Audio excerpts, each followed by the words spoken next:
പ്രിയപ്പെട്ടവർക്കും യേശുക്രിസ്തുവിന്റെ സ്നേഹവന്ദനത്തെ അറിയിക്കുന്നു.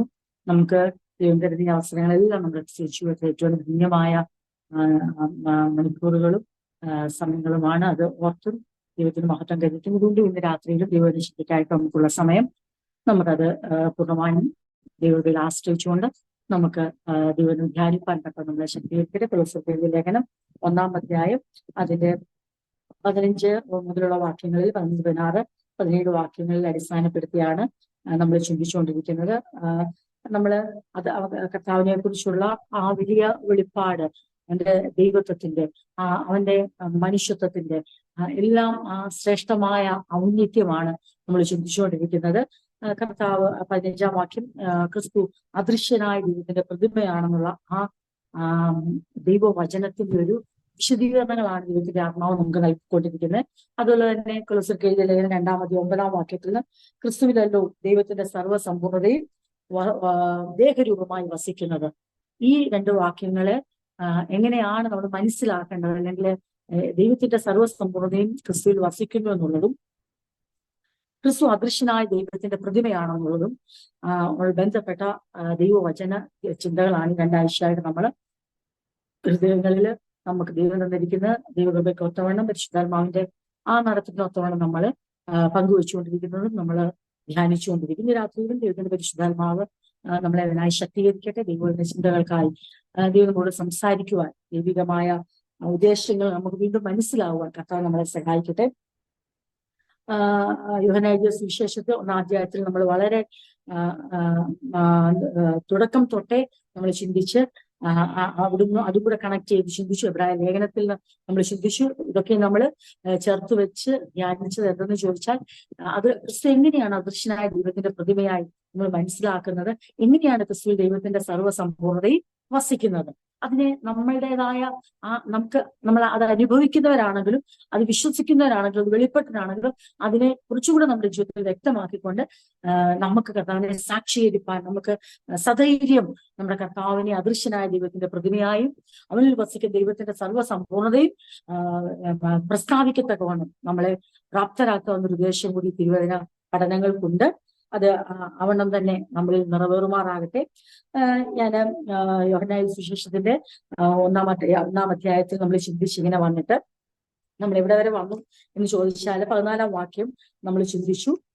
അത് ഞങ്ങൾ അവന്റെ തേജസ് ഞങ്ങൾ ക്രിസ്തുവിൽ കണ്ടെന്നുള്ള and we have seen his glory, the glory of the father's one and only son. ദൈവത്തിന്റെ ഏകജാതനായ പുത്രന്റെ തേജസ് ഞങ്ങൾ അവനിൽ കണ്ടു എന്ന് യോഹന്നാൻ അപ്പോസ്തലൻ സാക്ഷ്യപ്പെടുത്തുന്നതാണ് നമ്മൾ ചിന്തിച്ചത്. ഞാൻ പറഞ്ഞിരുന്നു. അപ്പം ഈ ഒരു ഭാഗം നമ്മൾ ചിന്തിക്കുമ്പോൾ തന്നെ നമുക്ക് 1-2 ഭാഗങ്ങളോട് കണക്ട് ചെയ്ത് ചിന്തിക്കാൻ ഞാൻ കർത്താവിൽ ശരണപ്പെടുന്നു. ഒന്ന്, നമ്മള് വായിച്ചിട്ടുള്ളൊരു വേദഭാഗം ആണ് എങ്കിലും കൊരിന്ത്യർ ലേഖനം 2 കൊരിന്ത്യർ 8-ാം അധ്യായം അതിന്റെ 9-ാം വാക്യം ഞാൻ ഓർക്കുന്നുണ്ട്. ഞാൻ ഫിലിപ്പിയർ ലേഖനം നമ്മൾ പഠിച്ചുകൊണ്ടിരുന്നപ്പോൾ അതിന്റെ അവസാനത്തിൽ നമ്മുടെ ധർമ്മശേഖര കാര്യങ്ങൾ ദൈവത്തിന് വേണ്ടി ചിയർഫുൾ ഗീവറായി, ജനറസ് ഗീവറായി തീരാൻ എങ്ങനെ നമ്മളായിരിക്കണമെന്ന് പറയാനുള്ള ഒരു വലിയ പാഠം അടങ്ങിയ വിശദീകരണം അടങ്ങിയ ഒരു അധ്യായമാണ് 2 കൊരിന്ത്യർ 8-ാം അധ്യായം എന്ന് പറയുന്നത്. ഈ 2 കൊരിന്ത്യർ 8-ാം അധ്യായത്തിലേക്ക് വരുമ്പം അവിടെ എന്താ പറയണ്ടേ, നമ്മൾ ഒട്ടും പ്രതീക്ഷിക്കാതെ 9-ാം വാക്യം പെട്ടെന്ന് അവിടുന്ന് ഒരു ഡൈവേർഷൻ നടക്കുന്നുണ്ട്. അത് അപ്പോസ്തലനായപ്പോൾ അത് ഈ ഭാഗത്തോടൊന്ന് ചേർത്ത് വെക്കാൻ ഞാൻ ആഗ്രഹിക്കാൻ കാര്യം, ഇപ്പോൾ അത് പറഞ്ഞാൽ എളുപ്പമായിരിക്കും അത് പറയാൻ. എനിക്ക് കഴിഞ്ഞ ആഴ്ച ദൈവനെ പങ്കുവെച്ച് കഴിഞ്ഞപ്പോൾ എനിക്ക് തോന്നി, കാരണം കഴിഞ്ഞ ആഴ്ച നമ്മൾ അങ്ങനെ പറഞ്ഞാൽ നിർത്തി. ഇന്ന് തുടക്കത്തിൽ കർത്താവിന്റെ ദാസൻ നമുക്ക് നല്ലൊരു ഇൻട്രൊഡക്ഷൻ തന്നു നമ്മളെ ആ ദൈവജനത്തിന്റെ ശ്രദ്ധയിലേക്ക്, ആ ഫോക്കസിലേക്ക് നമ്മളെ കൊണ്ടുവന്നു എന്നുള്ള ഓർക്കുമ്പോൾ ദൈവത്തിനോട് വളരെ നന്ദിയുണ്ട്, കർത്താവിന് മഹത്വം അർപ്പിക്കുന്നു. അപ്പൊ ഈ 2 കൊരിന്ത്യർ 8-ാം അധ്യായം അതിന്റെ 9-ാം വാക്യം ഇങ്ങനെയാണ്. നമുക്കൊന്ന് വായിക്കാം. 2 കൊരിന്ത്യർ 8-ാം അധ്യായം 9-ാം വാക്യത്തിൽ ഇങ്ങനെയാണ് ഇവിടെ എഴുതിയിരിക്കുന്നത്. അത് ഓൾറെഡി ഞാൻ പറഞ്ഞല്ലോ, ആ ഭാഗം നമുക്ക് ഏത് അടിസ്ഥാനത്തിലാണ് എഴുതിയിരിക്കുന്നത് എന്ന് ഓൾറെഡി നമ്മൾ ഫിലിപ്പിയർ ലേഖനത്തിന്റെ അവസാന അധ്യായ വാക്യങ്ങൾ ചിന്തിച്ചപ്പോൾ പറഞ്ഞതാണ്. എന്നാൽ അതിന്റെ ഇടയ്ക്ക് അപ്പോസ്തലൻ ഒരു കാര്യം പറയുന്നുണ്ട്. 8:9 നമ്മുടെ കർത്താവായ യേശു ക്രിസ്തു സമ്പന്നനായിരുന്നിട്ടും അവന്റെ ദാരിദ്ര്യത്താൽ നിങ്ങൾ സമ്പന്നരാകേണ്ടതിന് നിങ്ങൾ നിമിത്തം ദരിദ്രനായി തീർന്ന കൃപ നിങ്ങൾ അന്ന് ഞാൻ ഈ വാക്യങ്ങൾ വായിച്ചപ്പോൾ എനിക്ക് ആഗ്രഹം ഉണ്ടായിരുന്നു അത് എക്സ്പ്ലെയിൻ ചെയ്യണോ, പിന്നെ അത് കഴിഞ്ഞില്ല. പിന്നെ തന്നെയല്ല, നമ്മുടെ കോണ്ടെക്സ്റ്റ് അന്നേരം അതല്ലായിരുന്നു. നമ്മൾ ജനറസ് ഗീവിങ്ങിനെ കുറിച്ചും ചിയർഫുൾ ഗീവിങ്ങിനെ കുറിച്ചും ധാരാളമായി ഔദാര്യമായി സന്തോഷമായി ദൈവത്തിന് വേണ്ടി കൊടുക്കുന്ന ഭാഗങ്ങളെ വളരെ വിശദമാക്കാൻ ഈ തിരുവചന ഭാഗത്ത് നമ്മൾ സംസാരിച്ചത് കൂടുതലും. എന്നാൽ അതിന്റെ ഇടയ്ക്ക് കൊടുക്കുന്ന കാര്യം തന്നെ പറഞ്ഞെങ്കിൽ വന്ന് 8-ാം വാക്യം വരും എന്നിട്ട് പറഞ്ഞിട്ട് 9-ാം വാക്യം മാത്രം ഒരു വളരെ വ്യത്യസ്തമായി പറയുന്ന പോലെ നമുക്ക് തോന്നും. നമ്മുടെ കർത്താവായ യേശുക്രിസ്തു സമ്പന്നനായിരുന്നിട്ടും അവന്റെ ദാരിദ്ര്യത്താൽ നിങ്ങൾ സമ്പന്നരാകേണ്ടതിന് നിങ്ങൾ നിമിത്തം ദരിദ്രനായി തീർന്ന കൃപ നിങ്ങൾ അറിയുന്നുവല്ലോ. You know the generous grace of our Lord Jesus Christ. Though he was rich, yet for your sake he became poor, so that by his poverty he could make you rich. അപ്പൊ ഇത് അപ്പോസ്തലൻ പറഞ്ഞ ഈ ഭാഗങ്ങളുടെ പ്രസംഗങ്ങൾ വർഷങ്ങൾക്ക് മുമ്പ്, അതായത് ഞാനൊക്കെ വിശ്വാസത്തിൽ വന്ന ആ കാലത്തിൽ ഞാനിത് പ്രാസംഗിക ഈ ഭാഗം കുറുവാക്യമായിട്ട് എടുത്ത് സുവിശേഷ യോഗങ്ങൾ പ്രസംഗിക്കുന്ന ഞാൻ കേട്ടിട്ടുണ്ട്. ഞാൻ നേരിട്ട് പങ്കെടുത്ത സുവിശേഷ യോഗങ്ങളല്ല, ഞാൻ ചില അന്ന് ചുരുക്കം ചില സന്ദേശങ്ങൾ കാസറ്റിലൂടെ ഒക്കെ കിട്ടുമായിരുന്നു. അങ്ങനെ എനിക്ക് തോന്നുന്നു ലാസറി മാത്യു പാസ്റ്റർ തോന്നുന്നു, അങ്ങനെ ഞാൻ ഒരു മെസ്സേജ് അങ്ങനെ കേട്ടിട്ടുണ്ട്. പിന്നെ വർഷങ്ങളായിട്ട് ഞാൻ അങ്ങനെ കേട്ടിട്ടില്ല. അതുകൊണ്ട് എനിക്ക് ഈ വാക്യം അന്നേ എന്റെ മനസ്സിൽ തങ്ങിയ വാക്യമാണ്. വീണ്ടും 8-ാം അധ്യായം നമുക്ക് അന്ന് ഫിലിപ്പി ലേഖനത്തിൽ നിന്ന് പഠിക്കേണ്ട വന്നപ്പോൾ ഇത് എന്റെ മനസ്സിൽ ഒന്നുകൂടെ തങ്ങി. കഴിഞ്ഞ ആഴ്ചത്തെ ദൈവവചന പഠനം കഴിഞ്ഞപ്പോൾ വീണ്ടും ഈ മെസ്സേജ് എന്റെ ഹൃദയത്തിലോട്ട് കർത്താവ് കടത്തി വിട്ടു. അപ്പൊ എനിക്ക് തോന്നി ഇനി ഇത് വലിയ എക്സ്പ്ലനേഷൻ ഇല്ലാതെ കഴിഞ്ഞ ആഴ്ചത്തെ മെസ്സേജും ഇപ്പോൾ ചിന്തിക്കുന്ന മെസ്സേജും കൂടെ ഒന്ന് കണക്ട് ചെയ്താൽ പെട്ടെന്ന് ഈ മെസ്സേജ് നമുക്ക് മനസ്സിലാകും എന്ന് എനിക്ക് തോന്നിയത് കൊണ്ട് ഞാൻ ഈ അവസരത്തിൽ അത് നിങ്ങളോട് പങ്കുവെക്കാനായിട്ട് ആഗ്രഹിക്കുന്നു. ഈ വാക്യങ്ങൾ നിങ്ങളും വായിച്ചിട്ടുണ്ടായിരിക്കാം, ധ്യാനിച്ചിട്ടുണ്ടാകാം, ഒരുപക്ഷെ വായിച്ചിട്ട് ശ്രദ്ധിക്കാതെ പോയിട്ടുണ്ടാക്കാം, എനിക്കറിയില്ല. എന്തു തന്നെയായാലും ഇവിടെ പറയുന്നത് സാമ്പത്തികമായ നന്മകൾ ദൈവജനം കൊടുക്കുന്നതിനെ കുറിച്ച് തങ്ങൾക്കുള്ളതിനെ കൊടുക്കുന്നതിന് മടി കാണിക്കാൻ പാടില്ല എന്നുള്ള ശക്തമായ ദൂത് കൊടുക്കുന്നതിനിടയ്ക്ക് കർത്താവായ യേശു ക്രിസ്തുവിന്റെ സമ്പന്നതയും കർത്താവായ യേശു ദാരിദ്ര്യവും ഒക്കെ കണക്ട് ചെയ്യുമ്പോൾ പിൽക്കാലത്ത് ഞാൻ കേട്ടിട്ടുണ്ട്. ആദ്യകാലങ്ങളിൽ ഞാൻ വളരെ ശക്തമായ ആത്മീയ ദൂതായി കേട്ടിട്ടുള്ള പോലെ തന്നെ പിൽക്കാലത്ത് ഇതിനെ കോട്ടിക്കളഞ്ഞ് ഞാൻ ഒന്ന് പ്രാവശ്യം കേട്ടിട്ടുണ്ട്. ഈ ദൈവവചനം ദുർവ്യാഖ്യാനം ചെയ്യുന്നതും കേട്ടിട്ടുണ്ട്. അതെങ്ങനെയെന്ന് ചോദിച്ചാൽ ഇപ്പൊ ഇവിടെ പറഞ്ഞ പോലെ നമ്മുടെ കർത്താവ് എന്ത് ചെയ്തു? സമ്പന്നനായിട്ടും നമ്മുടെ കർത്താവ് എന്തായി ദരിദ്രനായി തീർന്നു. എന്തിനു വേണ്ടിയാ? നമ്മളെ സമ്പന്നരാക്കാൻ. അത് നേരെ എങ്ങോട്ട് കൊണ്ടുപോകും? നേരെ ഭൗതികമായ വിഷയത്തിലേക്ക് കൊണ്ടുപോകും. അപ്പോസ്തലൻ ക്രിസ്തുവിനെ ഇവിടെ മുൻനിർത്തി മാതൃകയാക്കിയത് കൊടുക്കുവാനുള്ള മനസ്സ്, കൊടുക്കുവാനുള്ള ഹൃദയം ഒരുക്കാനാ, അല്ലാതെ മറ്റൊരു ഭൗതികമായ ഒരു നേട്ടത്തിന് വേണ്ടിയാണ് നമ്മുടെ കർത്താവ് സമ്പന്നനായിട്ടും ദരിദ്രനായി തീർന്നു നമ്മളെ എല്ലാം സമ്പന്നരാക്കാനെന്നുള്ള ആ വചനം എടുത്തിട്ട് അതിന്റെ ആത്മീക അർത്ഥം ഗ്രഹിക്കാതെ ചിലർ പ്രസംഗിക്കുന്ന ചില കാലങ്ങൾക്ക് മുമ്പ് ഞാൻ കേട്ടത് എനിക്ക് ഓർമ്മയുണ്ട്. അപ്പം യഥാർത്ഥമായി വചനം പ്രസംഗിക്കുന്നത് ഞാൻ കേട്ടിട്ടുണ്ട്, ഇതിനെ കോട്ടിക്കളഞ്ഞ് പ്രസംഗിക്കുന്നത് കേട്ടിട്ടുണ്ട്. അപ്പൊ ആൾക്കാർ നോക്കുമ്പോൾ കറക്റ്റ് അല്ല, അങ്ങനെ തന്നെ എഴുതിയിരിക്കുന്നത്. ഇതിനകത്ത് എന്ത് എക്സ്പ്ലനേഷൻ ആവശ്യം? നമ്മുടെ കർത്താവായ യേശു ക്രിസ്തു സമ്പന്നനായിരുന്നിട്ടും അവന്റെ ദാരിദ്ര്യത്താൽ നിങ്ങൾ സമ്പന്നരാകേണ്ടതിന് നിങ്ങൾ നിമിത്തം ദരിദ്രനായി തീർന്ന കൃപ നിങ്ങൾ. അപ്പൊ ഇതിനകത്ത് അങ്ങനെ പ്രസംഗിക്കുമ്പോ അങ്ങനെ തന്നെയല്ലേ വേദോസ് എഴുതിയിരിക്കുന്നത്? നിങ്ങൾ സമ്പന്നരാകേണ്ടതാണ് അവൻ ദരിദ്രനായി തീർന്നത്. പക്ഷെ എന്തായിരുന്നു കർത്താവിന്റെ സമ്പന്നത? എന്താണ് കർത്താവിന്റെ ദാരിദ്ര്യം? നമ്മളുടെ ദാരിദ്ര്യത്തെ എങ്ങനെ കർത്താവ് മാറ്റി നമ്മളെ സമ്പന്നതയിലേക്ക് ഉയർത്തി? ഇത് കൊരിന്ത്യരിലെ ചില സമ്പന്നരോടോ കൊരിന്ത്യരിലെ ചിലരോടോ, ഇത് എന്തുകൊണ്ട് ലോകത്തിലെ സമ്പന്നരായി തീർന്നവരോടോ സമ്പന്നരാകാനുള്ളവരോടാണോ പറഞ്ഞത്? അതോ കൊരിന്ത്യ സഭയോടായത് പറയണേ? സഭയ്ക്കുള്ള സന്ദേശമാ. എന്നാൽ ക്രിസ്തുവിന്റെ മനസ്സ്, ക്രിസ്തുവിന്റെ താഴ്മ, ക്രിസ്തുവിന്റെ ഏൽപ്പിച്ചു കൊടുക്കൽ, വിട്ടുകൊടുക്കൽ, ആ ഡിവൈൻ ക്യാരക്ടർ കൊരിന്ത്യർക്കുണ്ടായിരിക്കും. അതിനുവേണ്ടിയാണ് ജനറസ് ഗീവിങ്ങിന്റെയും ചിയർഫുൾ ഗീവിങ്ങിന്റെ ഇടയ്ക്ക് ഈ സന്ദേശം ഉൾപ്പെടുത്തിയത്. ഇനി നമ്മൾ ഈ സന്ദേശത്തെ ഒന്ന് നമ്മുടെ ഫിലിപ്പി ലേഖനമായിട്ട് നമ്മൾ കഴിഞ്ഞ ആഴ്ച ചിന്തിച്ചതും നമ്മൾ ഈ കൊലോസ്യ ലേഖനമായിട്ട് നമ്മൾ കണക്ട് ചെയ്തിട്ട് ഇനി ഇത് ഇപ്പൊ ഞാനിങ്ങനെ എക്സ്പ്ലെയിൻ ചെയ്തപ്പം തന്നെ നിങ്ങൾ പലർക്കും ആ സന്ദേശം വ്യക്തമായി കാണാൻ സാധ്യതയുണ്ട്. അപ്പം എന്താണ് you know the generous grace of our Lord Jesus Christ. കർത്താവിന്റെ ഔദാര്യമായ ആ മനസ്സ് അല്ലെങ്കിൽ ആ കൃപ നിങ്ങൾ അറിയുന്നുവല്ലോ. നമ്മൾ മലയാളത്തിൽ അങ്ങനെ തന്നെ എഴുതിയിട്ടുണ്ട്, ആ കൃപ നിങ്ങൾ അറിയുന്നുവല്ലോ.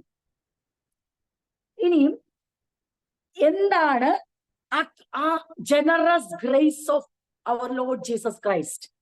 ഞാനിത് പറയാൻ കാര്യം, ഫിലിപ്പിയ ലേഖനം നമ്മൾ ചിന്തിച്ചപ്പം നമ്മൾ അവിടെ ഇങ്ങനെ ചിന്തിച്ചു. ഇനിയും നമ്മുടെ മനസ്സിലോട്ട് പോകേണ്ട ചിന്ത ഇതാണ്. നമ്മൾ ഈ ദിവസങ്ങളിൽ ചിന്തിച്ചുകൊണ്ടിരിക്കുന്ന എന്താണെന്നറിയാമോ?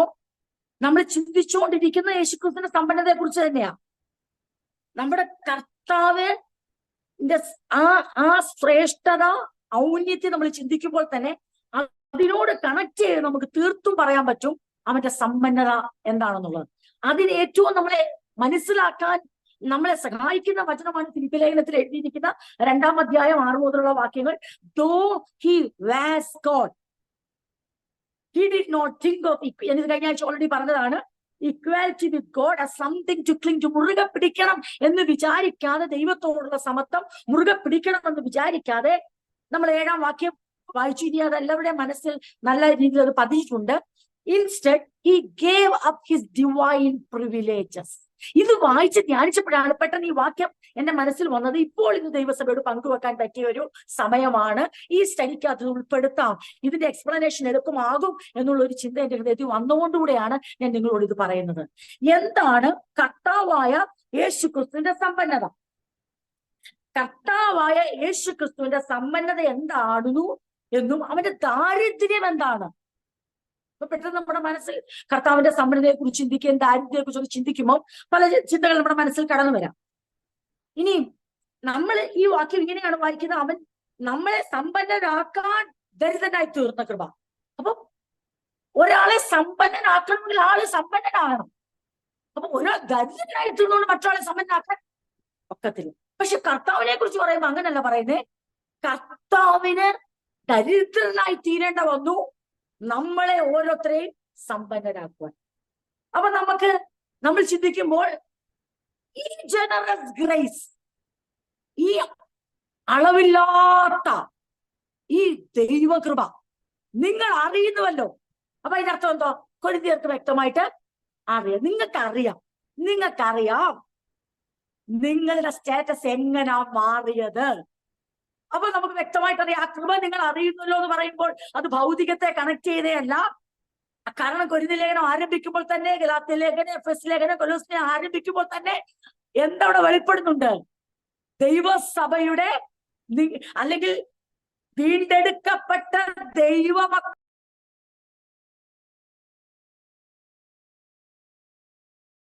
സമ്പന്നതയുടെ അടയാളമായ ചില പദവികൾ അവിടെ വെളിപ്പെടുന്നുണ്ട്. സഭയെ സംബോധന ചെയ്യുമ്പോൾ എങ്ങനാ? വിശുദ്ധർ, വിളിക്കപ്പെട്ടവർ. യേശുക്രിസ്തുവിന്റെ ദാരിദ്ര്യം എന്താകുന്നു, കർത്താവിന്റെ സമ്പന്നത എന്താകുന്നു എന്ന് എനിക്ക് തോന്നുന്നു ഇനിയൊരു എക്സ്പ്ലനേഷന്റെ ആവശ്യമില്ല. കാരണം കഴിഞ്ഞ 2 ആഴ്ചയായി നമ്മൾ അത് തന്നെയാണ് ചിന്തിച്ചു വരുന്നത്. അതിൽ ഫിലിപ്പിയ ലേഖനം വരുമ്പോൾ പറയുന്ന വാക്യം അതിനെ വളരെ ശക്തമായ വിശദീകരണം തരുന്നു. എന്ത് സമ്പന്നതയാണ്! അവൻ നമ്മുടെ കർത്താവായ യേശുക്രിസ്തു സമ്പന്നനായിരുന്നിട്ടും എന്താണ് കർത്താവായ യേശുക്രിസ്തുവിന്റെ സമ്പന്നത? അവൻ ദൈവമായിരിക്കെ ദൈവത്തോടുള്ള സമത്വം മുറുകെ പിടിക്കണം എന്ന് വിചാരിക്കാതെ. അപ്പൊ ക്രിസ്തു ആരാകുന്നു? അവൻ മുറുകെ പിടിച്ചിരുന്ന, അവനിൽ അല്ലെങ്കിൽ അവൻ അനുഭവിച്ചിരിക്കുന്ന, അവൻ ആരെന്നുള്ള അവന്റെ പദവികൾ, അധികാരങ്ങൾ, അവൻ മുഖാന്തരം ഉളവായത്, അവൻ സകല സൃഷ്ടിയുടെയും ഉറവിടമാകുന്നു. ഇതെല്ലാം ഈ ദിവസങ്ങൾ നമ്മൾ ധ്യാനിച്ചുകൊണ്ടിരുന്നതാണ്. അപ്പൊ ഇനി എനിക്ക് തോന്നുന്നില്ല എനിക്കത് കൂടുതൽ എക്സ്പ്ലെയിൻ ചെയ്യേണ്ട ആവശ്യമുണ്ടെന്ന്. അവൻ അദൃശ്യനായ ദൈവത്തിന്റെ പ്രതിമ, ദൈവത്തിന്റെ സർവ സമ്പൂർണ്ണത അവനിൽ വസിക്കുന്നു. ഇങ്ങനെ ദൈവമായിരിക്കുന്ന സകല ഡിവൈൻ പ്രിവിലേജസുമുള്ള ദൈവമായിരിക്കുന്ന സകല ദൈവികം മഹത്വവും ഉൾക്കൊള്ളുന്ന മഹത്വവും അതൊക്കെ ഉള്ള ആ ദൈവത്തിന്റെ സമ്പന്നത, ഇതിനെ സമ്പന്നനായിരുന്നിട്ടും എന്നിട്ട് ഇപ്പൊ നമുക്ക് വ്യക്തമാണ് എന്താണ് യേശുക്രിസ്തുവിന്റെ സമ്പന്നത. അതല്ലാതെ അത് കൊരിന്ത്യ സഭയ്ക്കത് അറിയാം. ദൈവസഭ അറിഞ്ഞിരിക്കേണ്ട വലിയൊരു എന്താ പറയണ്ടേ മർമ്മമാണ്. അത് വെളിപ്പെട്ട മർമ്മമാണ്, മറ നീക്കി കിട്ടിയതാണ്. ദൈവസഭ അറിഞ്ഞിരിക്കണം ഏത് കാര്യമെന്ന് ചോദിച്ചാൽ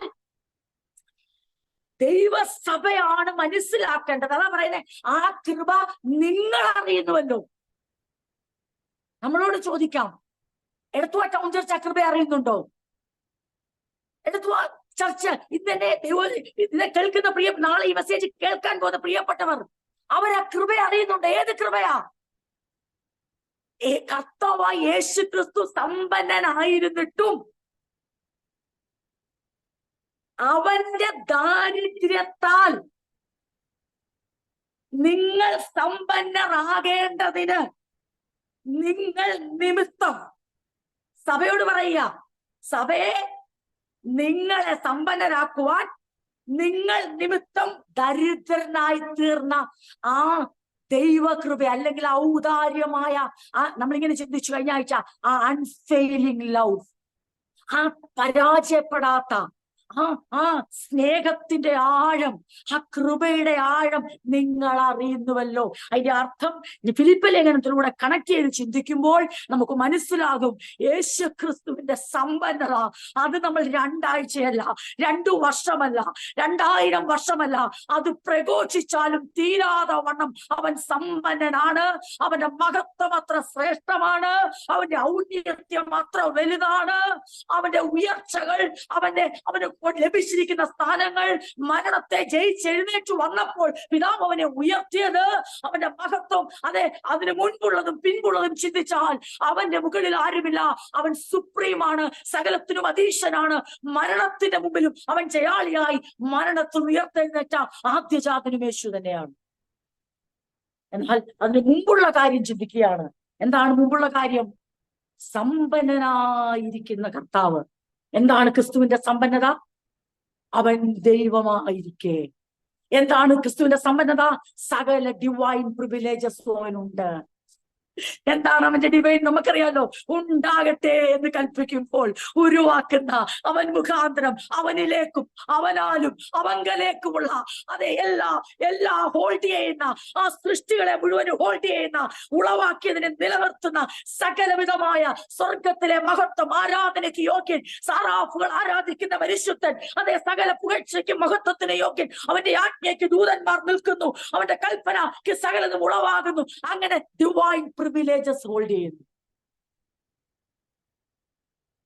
ഇങ്ങനെയുള്ള സമ്പന്നനായ യേശു ക്രിസ്തു എന്ത് തീരുമാനം എടുക്കുക? ദരിദ്രനാകാൻ. ആർക്കു വേണ്ടി? നിങ്ങൾ നിമിത്തം. എന്തിനു വേണ്ടി? നിങ്ങളെ സമ്പന്നരാക്കുവാൻ. യേശു ക്രിസ്തുവിന്റെ സമ്പന്നത നാം വർണ്ണിച്ചാലും ഇല്ലെങ്കിലും, മനസ്സിലാക്കിയാലും ഇല്ലെങ്കിലും, ഉയർത്തിയാലും ഇല്ലെങ്കിലും, അവൻ സമ്പന്നനാകുന്നു, അതിശ്രേഷ്ഠനാകുന്നു, ആരാധനയ്ക്ക് യോഗ്യനാകുന്നു, പുകഴ്ചകൾക്ക് യോഗ്യനാകുന്നു. എന്നാൽ മാനവജാതിക്ക് യേശു ക്രിസ്തുവിന്റെ സമ്പന്നത മനസ്സിലാക്കുകയും അവൻ നമ്മൾ നിമിത്തം ദരിദ്രനായി തീർന്ന കൃപ നമ്മൾ അറിയുമ്പോഴാണ് മനുഷ്യന്റെ സ്റ്റാറ്റസിന് മാറ്റം വരുന്നത്. മനുഷ്യന് വേണ്ടി ദൈവം എന്തു ചെയ്തുവെന്ന് അവിടെയാണ് വെളിപ്പെടുന്നത്. അപ്പോൾ മാത്രമേ അത് തിരിച്ചറിയുന്ന വ്യക്തി എന്ത് ചെയ്യാണ്? അവൻ സമ്പന്നനായി തീരും. ഇനി എന്താണ് യേശുക്രിസ്തുവിന്റെ ദാരിദ്ര്യം?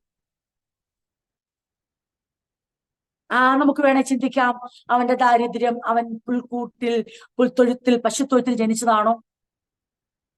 അവന്റെ ദാരിദ്ര്യം അവനു വേണ്ടി യാഗമർപ്പിപ്പാൻ ഒരു കാളക്കിടാവോ ആട്ടുകൊറ്റനെയോ കിട്ടിയില്ല, പക്ഷികളെ പിളർന്ന്, അല്ലെ, അതാണോ അവന്റെ ദാരിദ്ര്യം?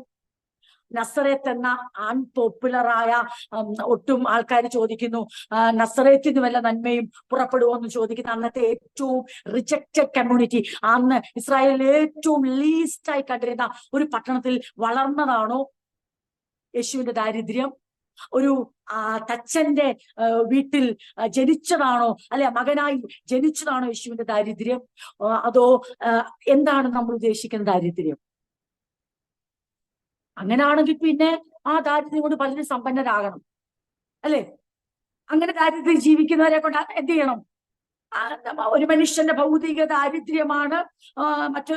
അങ്ങനെയാണെങ്കിൽ പിന്നെ അങ്ങനെ ഉള്ള ദാരിദ്ര്യം അനുഭവിക്കുന്നവരെല്ലാം ആരെ എന്ത് ചെയ്യണം? സമ്പന്നരാക്കി തീർന്നു. അപ്പൊ ആ ദാരിദ്ര്യം, ഏത് ദാരിദ്ര്യത്തെയാണ് ഉദ്ദേശിക്കുന്നത്? അവൻ ദരിദ്രനായി തീർന്ന കൃപ, തന്റെ സമ്പന്നത വെടിഞ്ഞ്, ദൈവത്വമല്ല. ഞാൻ വീണ്ടും അത് ആവർത്തിച്ചു പറയുന്നു. നിങ്ങൾ ഈ വചനങ്ങളെ പഠിക്കുമ്പോൾ അബദ്ധത്തിൽ പോലും ഇങ്ങനെ പറയരുത് അവനവന്റെ ദൈവത്വം ഉപേക്ഷിച്ച് വന്നെന്ന് ഒരിക്കലും പറയരുത്.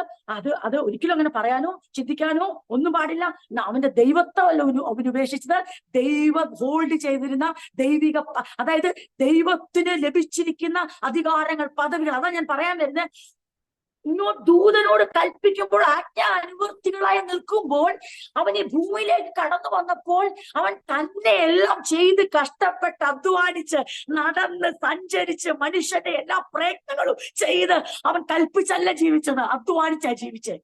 അപ്പൊ അത് നമ്മൾ എപ്പോഴും ഓർത്തോണം. ദൈവത്വമല്ല യേശു വെടിഞ്ഞിട്ട് വന്നേ, അവൻ ദൈവമായിരിക്കെ ദൈവത്തിന്റെ ഹോൾഡ് ചെയ്തിരുന്ന പ്രിവിലേജസുകൾ, വിശേഷപ്പെട്ട അധികാര പദവികൾ, എല്ലാ മഹത്വവും, അല്ലെങ്കിൽ ദൂതന്മാരുടെ ആരാധന കൽപ്പിക്കുമ്പോൾ ദൂതന്മാർ സ്വർഗത്തിലെ ദൈവത്തിന്റെ ആ ഡിവൈൻ പ്രിവിലേജസിനെ മാറ്റി വെച്ചു എന്ന് പറഞ്ഞാൽ അതിന്റെ അർത്ഥം അവൻ ഫോം മാറി മനുഷ്യ രൂപമെടുത്തു. ആ മനുഷ്യനായി കടന്നു വന്ന യേശു ഒരിക്കൽ പോലും തന്റെ ആവശ്യങ്ങൾക്ക് വേണ്ടി ഒന്നും ഡിമാൻഡ് ചെയ്തിരുന്നില്ല, ഒന്നും കൽപ്പിച്ചിരുന്നില്ല. എല്ലാ നാച്ചുറലായ പ്രോസസ്സിലൂടെ, വളരെ സാധാരണമായ പ്രക്രിയയിൽ ഒരു കുഞ്ഞ് ജനിച്ചു വളർന്ന് ജീവിക്കുന്ന അതേ പ്രക്രിയയിലൂടെ യേശു ജീവിച്ചു. ഒരു ഡിവൈൻ പ്രിവിലേജസും താൻ ദൈവമായിരിക്കെ തന്റെ മനുഷ്യത്വത്തിൽ ഇരുന്നു കൊണ്ട് ഒന്നും ഉപയോഗിച്ചില്ല. അതാണ് നമ്മൾ മനസ്സിലാക്കുന്നത്. തെറ്റിദ്ധരിക്കരുത്. അവനവന്റെ ദൈവത്വം ഉപേക്ഷിച്ചത് ദൈവത്തിന്റെ ഡിവൈൻ പ്രിവിലേജസ് ആണ് ഉപയോഗിച്ചത്. അതുകൊണ്ട് യേശു പറഞ്ഞൊരു വാക്കുണ്ട് പീലാത്തോസിനോട്, നീ വിചാരിക്കുന്ന എന്തുവാ? ഇപ്പോൾ ഞാൻ അപേക്ഷിച്ചാൽ അത് വലിയൊരു കൂട്ടം ദൂതന്മാരെ വിടാൻ, പക്ഷെ ഞാൻ അപേക്ഷിക്കത്തില്ല. കാരണം ഞാനിപ്പോ എവിടെ നിൽക്കുകയാണ്? ദൂതന്മാർ വന്നെന്നെ രക്ഷിക്കുവാൻ, കൽപ്പന പുറപ്പെടുവിക്കാനല്ല ഞാൻ നിൽക്കുന്നത്. പിതാവായ ദൈവത്തോടുള്ള അനുസരണത്തിനുള്ള സമയത്തിൽ ഞാൻ എനിക്ക് വേണ്ടി ഒന്നും കൽപ്പിക്കത്തില്ല. അപ്പോൾ എന്ത് സംഭവിക്കുകയാണ്? യേശുവിന്റെ പ്രിവിലേജസുകൾ അവിടെ ഉപയോഗിക്കാൻ പറ്റുന്നില്ല, ഉപയോഗിക്കാൻ യേശു മനസ്സും കാണിക്കുന്നില്ല. സാത്താൻ അതുകൊണ്ടാണ് പറയുമ്പോൾ, കഴിഞ്ഞ ആഴ്ച നമ്മുടെ കുഞ്ഞുങ്ങളിൽ നിന്ന് കേട്ടു, ഈ കല്ലിനോട് അപ്പമായി തീരാൻ കൽപ്പിക്കുക എന്ന് പറയുമ്പോൾ എന്താണ് സാത്താൻ ഉദ്ദേശിച്ചത്? ദൈവത്തിന് അധികാരമുണ്ട്, അതെ, ആ അധികാരം ഉപയോഗിച്ചാൽ അവൻ ആഹാരം ഇൻസ്റ്റന്റ് ആയി കിട്ടും. പക്ഷെ യേശു പറഞ്ഞതെന്നറിയോ? ഞാൻ ഇൻസ്റ്റന്റ് ആയി കൽപ്പിച്ച് അപ്പം തിന്നാൻ ഇവിടെ വന്നതല്ല, പിന്നെയോ അപ്പനെ അനുസരിക്കാൻ വന്നതാ. ദൈവത്തെ, പിതാവിനെ അനുസരിക്കാൻ മനസ്സോടെ താഴ്ത്തി മനുഷ്യരൂപമെടുത്ത ഞാൻ ഇവിടെ ഇൻസ്റ്റന്റ് ഡെലിവറൻസിന് വേണ്ടി വന്നതല്ല. ഇവിടെ കൽപ്പിച്ച് വിശക്കേണ്ട സമയത്ത് എനിക്ക് വിശക്കും, ദാഹിക്കേണ്ട സമയത്ത് എനിക്ക് ദാഹിക്കും. അവൻ ദാഹിച്ചാണ് ശമരിയുടെ അടുത്തേക്ക് ശമരി എന്ന സ്ഥലത്തേക്ക് വന്ന് കിണറിന്റെ അരികിൽ വരുമ്പോൾ അവൻ വെള്ളം ചോദിക്കുമ്പോൾ അവന് ദാഹിച്ചു. അതിന്റെ അർത്ഥം he never used his divine privileges in his humanity. But ഒരു കാര്യം ഓർത്തോണം, അവൻ അതേ സമയത്ത് തന്നെ തന്റെ ഡിവിനിറ്റി ഹോൾഡ് ചെയ്തിരുന്നു, തന്റെ ആ ദൈവത്വം ഹോൾഡ് ചെയ്തിരുന്നു, ഡിവൈൻ ക്യാരക്ടർ ഹോൾഡ് ചെയ്തിരുന്നു. അതെ, ദാഹിക്കുന്നു. ഞാനെന്തിനാ ദാഹിച്ചു കിടക്കുന്നത്? ഞാൻ കൽപ്പിച്ചാൽ ഇപ്പോൾ മുമ്പിൽ ഒരു ഉറവ പൊട്ടിപ്പുറപ്പെടും. ഞാനിതിനാ വിശന്നിരിക്കുന്നത്. ഇത് തന്നെ പിശാച് കൊണ്ട് ചോദിച്ചേ, നീ ദൈവപുത്രനെങ്കിൽ നിന്റെ പ്രിവിലേജസ് എനിക്കറിയാം, ഇത്രയും ഡിവൈൻ പ്രിവിലേജസ് ഉള്ള നീ എന്തിനാണ് ഈ വിഷം നീരിക്കുന്നത്? അപ്പോൾ ഞാൻ പറഞ്ഞു വരുന്നത്, ഡിവൈൻ പ്രിവിലേജസ് യേശു വെടിഞ്ഞു എന്ന് പറയുമ്പോൾ നമ്മുടെ ആരുടെയും വാക്കിൽ തെറ്റുവരരുത്. അവൻ ദൈവത്വം ഉപേക്ഷിച്ച് വന്നു എന്ന് ആരും അറിഞ്ഞോ അറിയാതെയോ പറയരുത്. അവൻ ദൈവത്വം ഉപേക്ഷിച്ചത്, പിന്നെയോ അവൻ പൂർണ്ണ ദൈവമായിരിക്കെ അവൻ ഫോം മാറി മനുഷ്യ രൂപമെടുത്തു. എന്നാൽ അവന്റെ ദൈവത്വം എങ്ങനെ വെളിപ്പെട്ടെന്നറിയാമോ? അതാണ് കഴിഞ്ഞ 2 ആഴ്ച നമ്മൾ ചിന്തിച്ചുകൊണ്ടിരുന്നത്. അവന്റെ ദൈവത്വം വെളിപ്പെട്ടത് കല്ലിനെ അപ്പമാക്കിക്കൊണ്ടും, അതെ, ദാഹിക്കുമ്പോൾ ഉറവ തനിക്ക് വേണ്ടി പുറപ്പെടുവിച്ചുകൊണ്ടും, ശിഷ്യന്മാർക്ക് ഒരാൾക്ക് വിശന്നപ്പോൾ അതെ ഇപ്പോൾ തന്നെ ഞാൻ നിങ്ങൾക്ക് ഭക്ഷണം തരാമെന്ന് പറഞ്ഞ് ആകാശത്തിലേക്കോ സ്വർഗത്തിലേക്കോ കൈയുയർത്തി അതെ ഇൻസ്റ്റന്റ് ആയ ഭക്ഷണം കൊടുത്തുമല്ല അവന്റെ ദൈവത്വം വെളിപ്പെട്ടത്. കാരണം അവന് പ്രിവിലേജസ് ഉണ്ടായിരുന്നു, അവനത് യൂസ് ചെയ്തില്ല. അവരുടെ ശിഷ്യന്മാർ കതിർ പറിച്ച് തിന്നുക ചെയ്തത്. യേശു ദൈവത്വത്തിന്റെ ദൈവികമായ വിശേഷപ്പെട്ട പദവികളെ അതിന്റെ സകല പ്രിവിലേജസിനെയും യേശു വെടിഞ്ഞിട്ട് വന്നു, ദൈവമായി തന്നെ ഇറങ്ങി വന്നു. അപ്പം എന്താണ് അതിന്റെ അർത്ഥം? അതിന്റെ അർത്ഥമാണ് അവൻ ദരിദ്രനായി തീർന്നു.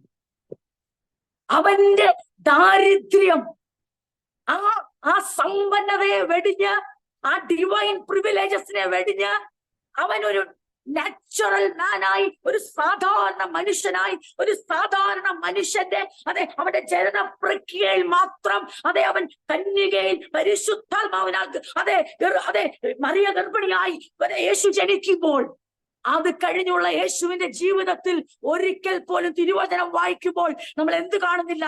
യേശുവിന്റെ വീടിന് വേണ്ടിയോ വീട്ടുകാർക്ക് വേണ്ടിയോ അല്ലെങ്കിൽ പ്രതിസന്ധികളുടെ നടുവിലോ തനിക്കായി തന്നെ താൻ ഒരു ഡിവൈൻ പ്രിവിലേജസ് ഉപയോഗിക്കുന്നില്ല. അത് വളരെ നമ്മൾ ശ്രദ്ധിക്കേണ്ട കാര്യമാണ്. ഞാനിങ്ങനെ ഓർക്കുന്നുണ്ട്, ഒരു മുസ്ലിം കുടുംബത്തിൽ നിന്നൊരു അവരുടെ അദ്ദേഹത്തിന് എനിക്ക് അവരെ പഠിപ്പിക്കുന്ന ആൾക്കാരിൽ ഒരാള് വിശ്വാസത്തിലേക്ക് വന്നു. അദ്ദേഹം കത്തോലിക്ക വിശ്വാസത്തിലേക്കാണ് വന്നത്. അപ്പം അദ്ദേഹം ഇങ്ങനെ പറയുന്നു, ഖുറാനിൽ ഇങ്ങനെ എഴുതിയിട്ടുണ്ട്.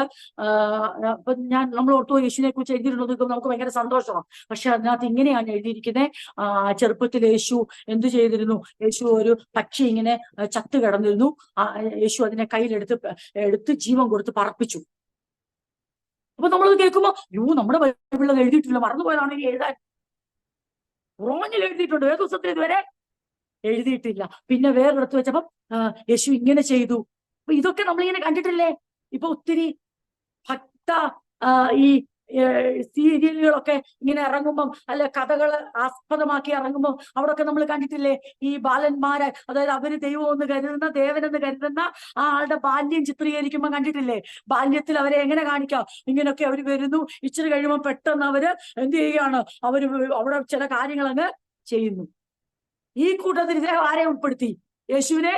അപ്പൊ ആദ്യം കേട്ടപ്പോ വലിയ സന്തോഷം പോലെ നമുക്ക് തോന്നാം, യേശു ആ ചെറുപ്പത്തിൽ തന്നെ എന്ത് ചെയ്തിരുന്നു? അങ്ങനെയുള്ള മിറക്കിൾ ചെയ്തിരുന്നു.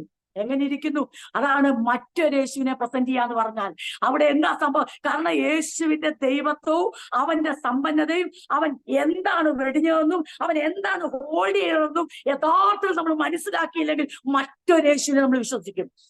ആ അപകടം നമുക്ക് ഒരിക്കലും ഉണ്ടാകരുത്.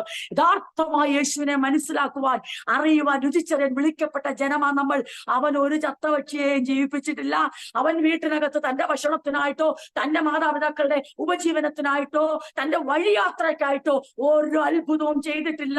യാത്രയിൽ നടന്ന് ക്ഷീണിക്കുന്നു, നടന്ന് വിശക്കുന്നു, രാത്രിയിൽ തളർന്ന് ഇരിക്കുന്നു, പ്രാർത്ഥിക്കുന്നു, ക്ഷീണിക്കുന്നു, തിരക്കിൽ ക്ഷീണം അനുഭവിക്കുന്നു, ഭക്ഷണം കഴിക്കാൻ സമയമില്ലാതെ വരുന്നു, മാറിപ്പോകുന്നു. ഒരു മനുഷ്യൻ തിരക്കുള്ളപ്പോൾ അനുഭവിക്കുന്ന സകല സമ്മർദ്ദവും യേശു അനുഭവിച്ചു. ഭക്ഷണം കിട്ടാതിരുന്ന ഒരു സാധാരണ മനുഷ്യൻ, അതാണ് അവന്റെ പൂർണ്ണ മനുഷ്യത്വം.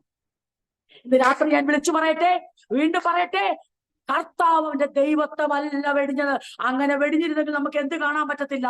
നമുക്ക് നിത്യവചനം പ്രാപിക്കാൻ പറ്റത്തില്ല, നിത്യജീവൻ പ്രാപിക്കാൻ പറ്റത്തില്ല, സത്യ വെളിച്ചം അനുഭവിക്കാനും അത് നടക്കാനും പറ്റത്തില്ല.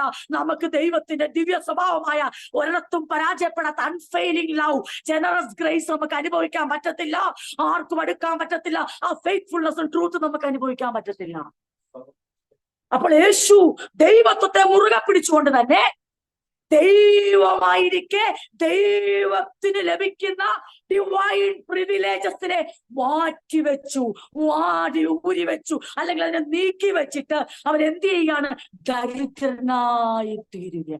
എന്താണ് അവന്റെ ദാരിദ്ര്യം? അവന്റെ ദാരിദ്ര്യം എന്ന് പറഞ്ഞാൽ ദൈവത്തിന്റെ ഫോമിലിരിക്കുന്നവൻ മനുഷ്യന്റെ ഫോമിലേക്ക് വരുന്നത് ദാരിദ്ര്യമാണ്. അവൻ പുൽക്കൂട്ടിൽ ജനിച്ചത് ദാരിദ്ര്യമായി നമുക്ക് തോന്നും. അവൻ പുൽക്കൂട്ടിൽ ജനിച്ചപ്പോഴല്ല അവൻ ദരിദ്രനായി തീർന്നത്. വാസ്തവമായും അവന്റെ തീരുമാനമാണ് തന്നെത്താൻ താഴ്ത്തിക്കൊണ്ട് എടുക്കാൻ പോകുന്ന ഫോം എന്താണെന്നറിയാമോ? മനുഷ്യന്റെ അതേ രൂപത്തിലേക്ക് മനുഷ്യനായി ജന്മമെടുക്കുമ്പോൾ അതെ അപ്പോസ്തലനായ പൗലോസ് പറയുകയാണ്, നിങ്ങൾ ഓർത്തോണം, നമ്മുടെ കർത്താവായ യേശുക്രിസ്തു സമ്പന്നനായിരുന്നിട്ടും ദൈവത്തിന്റെ സമ്പന്നത നമ്മുടെ ബാങ്ക് ബാലൻസോട് ഉപമിക്കരുത്. ദൈവത്തിന്റെ സമ്പന്നത നമ്മുടെ നിക്ഷേപങ്ങളോട് ഉപമിക്കരുത്. ദൈവത്തിന്റെ സമ്പന്നത, യേശുക്രിസ്തുവിന്റെ സമ്പന്നത അത് നമ്മുടെ ചിന്തകൾക്കപ്പുറമാണ്. കഴിഞ്ഞ 2 ആഴ്ചയായി അവന്റെ ദൈവത്വത്തിന്റെ വെളിപ്പാട്, അല്ലെങ്കിൽ അവന്റെ ആ ഔന്നത്യത്തിന്റെ വെളിപ്പാട് പ്രാപിച്ചുകൊണ്ടിരിക്കുന്ന ദൈവജനമേ, എന്റെ ഹൃദയത്തിൽ ദൈവത്തിന്റെ ആത്മാവ് എന്നെ ഓർപ്പിച്ചു, ഇതാണ് പറ്റിയ സമയം സഭയോട് ആ സമ്പന്നതയെ പറയുവാൻ. കാരണം സഭ ആ സമ്പന്നത ഗ്രഹിച്ചുകൊണ്ടിരിക്കുകയാണ്. അതിശ്രേഷ്ഠമായ ഔന്നത്യമേറിയ ദൈവത്തിന്റെ ശ്രേഷ്ഠ പദവിയാകുന്ന ദൈവമാകുന്ന ദൈവത്തിന്റെ സകല അതേ പദവികളെ ഉൾക്കൊണ്ടിരിക്കുന്ന ആരാധന യോഗ്യനായ ദൂതന്മാർ അവന്റെ ആജ്ഞയെ കണിതിൽ നിൽക്കുമ്പോൾ, സൈന്യങ്ങളുടെ യഹോവയെ വാഴ്ത്തുമ്പോൾ, ദൂത സഞ്ചയമുള്ളപ്പോൾ, സകല ഡിവൈൻ പ്രിവിലേജസും ഉള്ളപ്പോൾ, ആ സമ്പന്നത ആ മുഴുവനും വെടിഞ്ഞുകൊണ്ട് അവൻ താഴേക്ക് ഇറങ്ങി വരികയാണ്.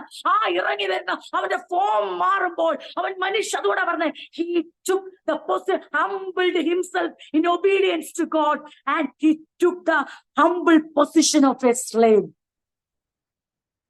അവന്റെ ദാരിദ്ര്യം എന്ന് പറയുന്നത് അവനെടുത്ത ആ ഹംബിൾ പൊസിഷനാ. ആ ദാരിദ്ര്യം അവൻ ജീവിതത്തിലുടനീളം അനുഭവിച്ചു.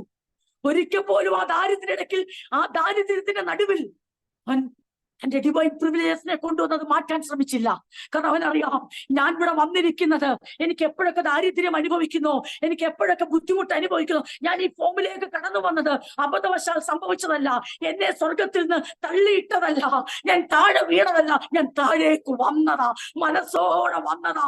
അഹങ്കരിച്ച ദൂതനെ ഞാൻ എന്ന ഭാവത്തോടെ ദൈവത്തിന് സമനാകാൻ ഹൃദയത്തിൽ നിഗളിച്ച ദൂതനെ വെട്ടി താഴേക്കിട്ട പോലല്ല യേശുക്രിസ്തു വന്നത്. അവൻ ദൈവമായിരിക്കും ദൈവത്തോടുള്ള സമത്വം മുറുകെ പിടിച്ച് കൊള്ളണമെന്ന് വിചാരിക്കാതെ ഇവിടെ പറഞ്ഞു, അവൻ മനസ്സുകൊണ്ട് അനുസരണമുള്ളവനായി തന്നെത്താൻ താഴ്ത്തി ഈ രൂപമെടുക്കുകയായിരുന്നു. അതുകൊണ്ടാ പറയുന്നത്, അവനെ ആരും ദരിദ്രനാക്കിയതല്ല, അവൻ ദരിദ്രനായി തീർന്നതാ. നമുക്ക് അങ്ങനെ പറയാൻ പറ്റത്തില്ലല്ലോ. ഭൂമിയിലെ ഭൗതികല്ലേ ദരിദ്രനായാലും തീരാറില്ല.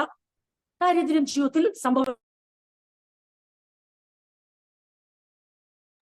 ദാരിദ്ര്യം ഒരു മനുഷ്യൻ, പക്ഷെ യേശുവിന്റെ ദാരിദ്ര്യം നമ്മുടെ ഈ ഭൂമിയിലെ ദാരിദ്ര്യവുമായി കണക്ട് ചെയ്യല്ലേ. വീണ്ടും ഞാൻ പറയുന്നു, യേശുവിന്റെ സമ്പന്നത ഇവിടുത്തെ അദാനിയും അല്ലെങ്കിൽ ഇവിടുത്തെ മറ്റ് എന്താ പറയണ്ടേ ഇലോൺ മസ്കും അല്ലെങ്കിൽ ഇന്നത്തെ ഏറ്റവും വലിയ സമ്പന്നരായിരിക്കുന്ന അതെ ബിൽ ഗേറ്റ്സോ ഇലോൺ മസ്കോ ആരുമായിക്കോട്ടെ, അവരുമായിട്ട് യേശുക്രിസ്തുവിന്റെ സമ്പന്നതയെ ചിന്തിക്കരുത്. അവര് യേശുക്രിസ്തുവിന്റെ മുമ്പിൽ അവരാരാണ്? അവർ ദരിദ്രരാണ്. കാരണം അവർ മനുഷ്യനാണ്, മനുഷ്യരൂപമാണ്. അവർക്ക് അതെ യേശുവിന്റെ സമ്പന്നത ഒരുവന്റെ നിക്ഷേപം വെച്ച് അളക്കരുത്. അവന്റെ നിക്ഷേപമല്ല അവന്റെ സമ്പന്നത, അവന്റെ ദൈവത്വമാണ് അവന്റെ സമ്പന്നത. അവൻ ഹോൾഡ് ചെയ്യുന്ന പ്രിവിലേജസ് ആണ് അവന്റെ സമ്പന്നത. അവൻ ക്രിയേറ്റർ ആണ്. അവൻ സകലത്തെ ഉളവാക്കി, അവൻ മുഖാന്തരമുളവായി അവനാലും അവങ്കലേക്കുമാകുന്നു. ലോകത്തിലെ ഒരു കോടീശ്വരന്റെ ശതകോടീശ്വരന്റെ മൾട്ടി ബില്യണറിന്റെ അതേ സമ്പത്ത് വെച്ച യേശുവിന്റെ സമ്പന്നതയെ നാം വളക്കരുത്. അവന്റെ സമ്പന്നത സകലത്തെയും തന്റെ കരങ്ങളിൽ വഹിക്കുന്ന സൃഷ്ടിച്ചതിനെ ചേർത്ത് നിർത്തിയിരിക്കുന്ന ആ സമ്പന്നത, ദൈവത്തിന്റെ സമ്പന്നത ഒരു നിമിഷം തീരുമാനമെടുക്കുകയാണ്. കാലത്തിന്റെ തികവ് വന്നപ്പോൾ സമയത്തിന്റെ പൂർത്തി വന്നപ്പോൾ, അന്ന് ഏതൻ തോട്ടത്തിൽ കേട്ട ശബ്ദം, അന്ന് പറഞ്ഞൊരു വാക്കുണ്ട്. ദൈവം അതേ ചതിച്ച പാമ്പിനോട് പറഞ്ഞൊരു കാര്യമുണ്ട്.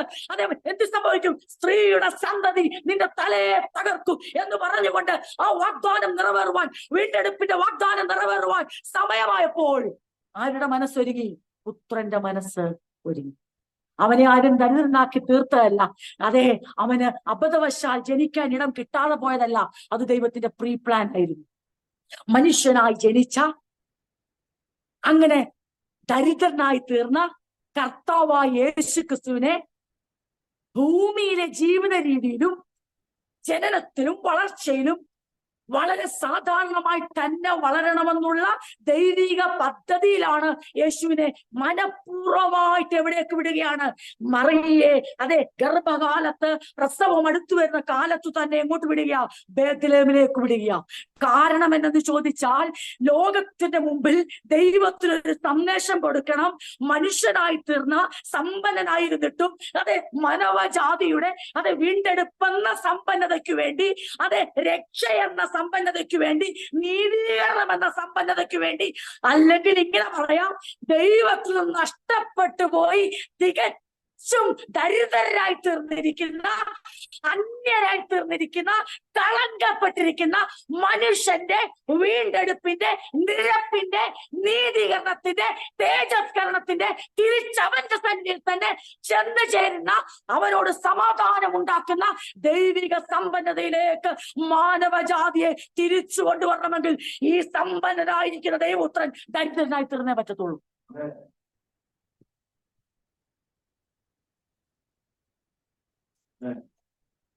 പ്രിയരെ, അവന്റെ ദാരിദ്ര്യത്താൽ നിങ്ങൾ എല്ലാവരും സമ്പന്നരാകുമെന്നല്ല കേട്ടോ. വിശ്വസിച്ച സഭയോട് പറയുന്നത് സമ്പന്നരാകേണ്ടതിന് നിങ്ങൾ നിമിത്തം തരുന്ന കൃപ. അപ്പൊ സമ്പന്നരാകേണ്ടതിനെന്നുള്ളത് അവർക്കറിയാം. അവരുടെ സ്റ്റാറ്റസ് മാറി എന്നുള്ളത് അവർക്ക് അറിയാം. അല്ല, ചിലർക്ക് വേണ്ടി മാത്രമുള്ള സന്ദേശമല്ല, ചിലർക്ക് വേണ്ടി മാത്രമുള്ളതല്ല, ഇത് വ്യക്തമായി പറയുന്നു. അപ്പൊ ദാരിദ്ര്യം എന്നുള്ളത് മാനുഷിക രീതിയിൽ നിർവചിക്കല്ലേ. സമ്പന്നത എന്നുള്ളത് മനുഷ്യന്റെ നിർണയത്തിൽ, മനുഷ്യന്റെ ഒരു നിർവചനം അതിന് കൊടുക്കരുത്. മറിച്ച് ദൈവത്തിന്റെ സമ്പന്നതയെ വർണ്ണിപ്പാൻ അത് കഴിവുള്ള ആരും ഇവിടെ ഇല്ല. നമ്മൾ ദൈവവചനത്തിന്റെ ആ ബലത്തിൽ നിന്നുകൊണ്ട് ആത്മാവിന്റെ ശക്തിയിൽ ഇവ വർണ്ണിക്കുന്നതും നമ്മൾ പ്രസ്താവിക്കുന്നതും മാത്രമേ ഉള്ളൂ. അപ്പോഴും നമ്മൾ തുടർന്ന് വായിക്കുമ്പോൾ കൊലോസ്യലേഖനത്തിൽ പറയുന്നുണ്ട്. അവിടെ ഇങ്ങനെയാണ് കൊലോസ്യലേഖനം, ഒന്ന് വായിക്കാം. കൊലോസ്യലേഖനം 1-ാം അധ്യായത്തിൽ അടുത്ത വാക്യം ഇങ്ങനെയാണ്. 15-ാം വാക്യം ഇങ്ങനെ വായിച്ചിട്ട്, സ്വർഗത്തിലുള്ളതും ഭൂമിയിലുള്ളതും ദൃശ്യമായതും അദൃശ്യമായതും, സിംഹാസനങ്ങളാകട്ടെ, കർത്തൃത്വങ്ങളാകട്ടെ, വാഴ്ചകളാകട്ടെ, അധികാരങ്ങളാകട്ടെ, സകലവും അവൻ മുഖാന്തരം സൃഷ്ടിക്കപ്പെട്ടു.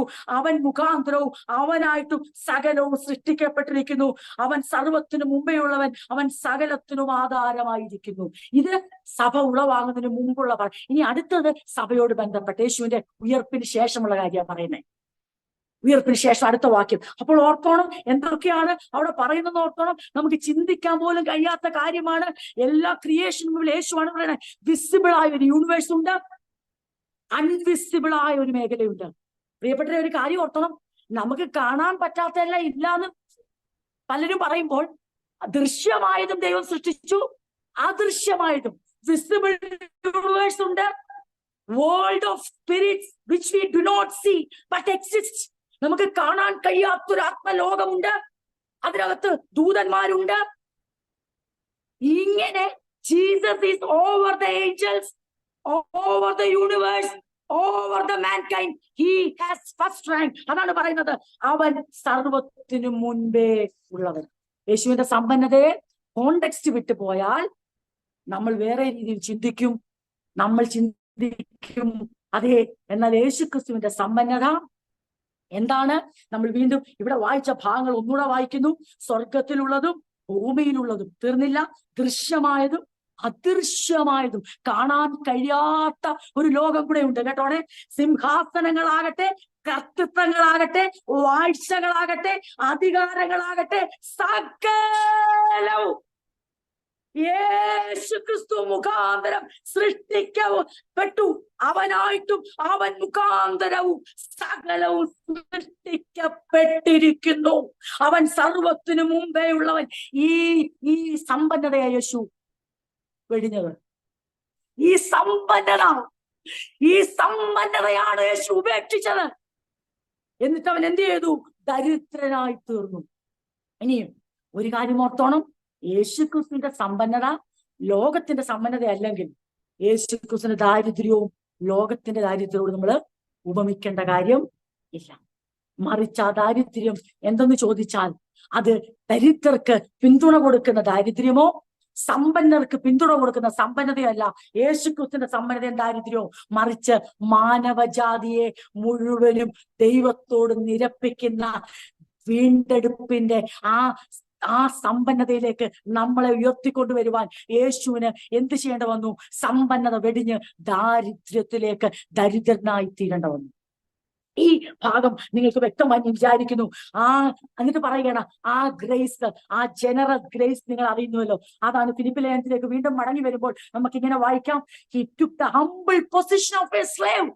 അതാണ് ദാരിദ്ര്യം. അവൻ മാറ്റിവെച്ച സമ്പന്നത, അവൻ സ്വീകരിച്ച ദാരിദ്ര്യം. And was born as a human being. മനുഷ്യനായി ജനിച്ചു. When he appeared in human form, അങ്ങനെ മനുഷ്യകതയിൽ അവൻ വെളിപ്പെട്ടു വന്നപ്പോൾ അവൻ എന്ത് ചെയ്യാന്നറിയാമോ? He humbled himself in obedience to God. അതെങ്ങനെ സംഭവിക്കും? പൂർണ്ണ മനുഷ്യനായി നിന്നുകൊണ്ട് യേശു തന്നെ താഴ്ത്തി. അവൻ ദരിദ്രനായി തീരുകയാ.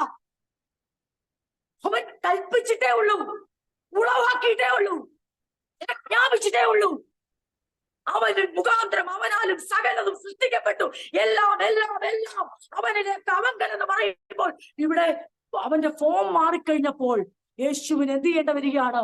തന്നെത്താൻ താഴ്ത്തിക്കൊണ്ട് അനുസരണമുള്ളവനായി തീരുന്നു.